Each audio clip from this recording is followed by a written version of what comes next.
Hello, lovelies. Depression isn't just feeling a bit sad.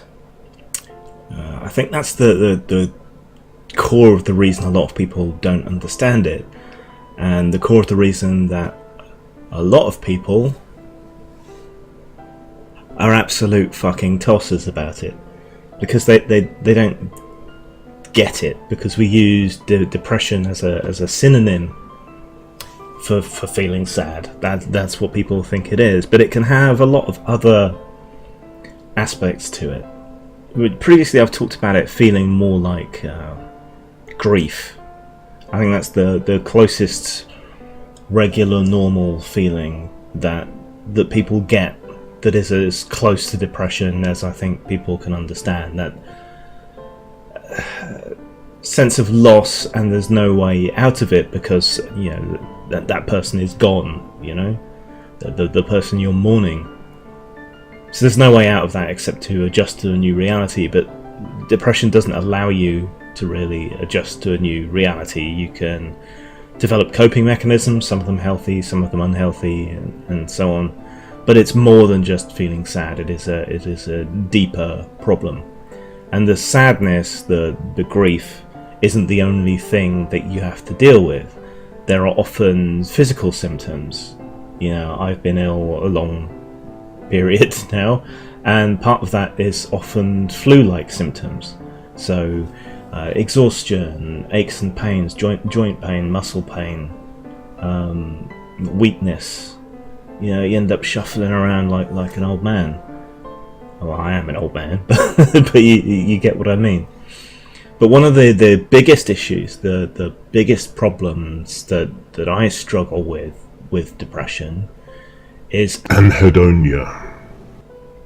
Anhedonia is the inability to derive pleasure from things that you do, satisfaction even from things that you do. And normally throughout the day, we all have our ups and downs, and we have this little reward mechanism in our brain that rewards us when we do things. So you have a nice little chocolate treat as a reward. Oh, you're no fun anymore. Or you finish that work you've been putting off for a long time, and you get that sense of satisfaction. You're no fun anymore. Or even sexually, this can interfere to the point where you just don't get anything from it anymore. All right, cut him down, Mr. Fuller. Oh, you're no fun anymore. Now, not everyone suffers from every form of anhedonia, but it is comorbid, as they say, with depression, and can even be a cause of depression. It's also occasionally a side effect of the medication and things that you take to deal with your depression. See, a lot of SSRIs and antidepressants and so on, what they do is they flatten your mood, so you don't experience the harsh lows anymore, but you also don't necessarily experience the highs. So it flattens you out, so you don't feel as bad, but you never feel as good either. Think of it like a cast on your leg. It gives you a time and a chance to heal, but having a cast on doesn't mean you can go out and play football or whatever. You still have to rest up and heal, but it makes it less bad, less likely to get worse. That's a way to think about it. But this anhedonia is something I really struggle with, because in spite of all the praise a lot of you give me for getting stuff done, it is a real struggle and effort to do it, and I don't get that sense of satisfaction and accomplishment and pleasure even when I force myself to do things like make these videos, or accomplish a little bit of work, or overcome something that has been weighing on my mind a lot. So it just means you constantly get further and further ground down through making the effort to do things, but you also feel bad when you don't do anything. Imagine if you went through a day and you never had any of the highs, any of the ups, any of the rewards, the strokes, as my therapist used to call it.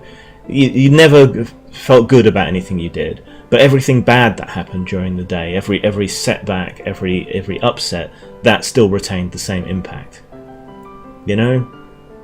It's like if you went for a bike ride or whatever, you know, you have to put in a lot of effort to get up the hills, you know, and you get tired and exhausted. But then you get to freewheel down the other side, and you know that's great. Well, when you're depressed, everything's uphill. There's no downhill. There's no recovery. There's no ease. There's no fun part at the end of the struggle. That's for me, that where I have to be self-motivated because I work for myself, where I'm creative and all that. That's where it really hits me. Now, I don't suffer from every form of anhedonia, but socially I do, work-wise I do. These kind of things just don't provide any satisfaction or pleasure or sense of accomplishment despite having done them. And you can imagine the kind of effect that can have on people. Is there anything to be done about it? Not really. It's something you have to cope with. Find the things where you still derive pleasure. But the trouble is that can lead to addictive behaviour, as can using any of your other coping mechanisms. You know, you find something that works for you, and your attachment to that, because it's one of the few things that gives you pleasure, can become pathological.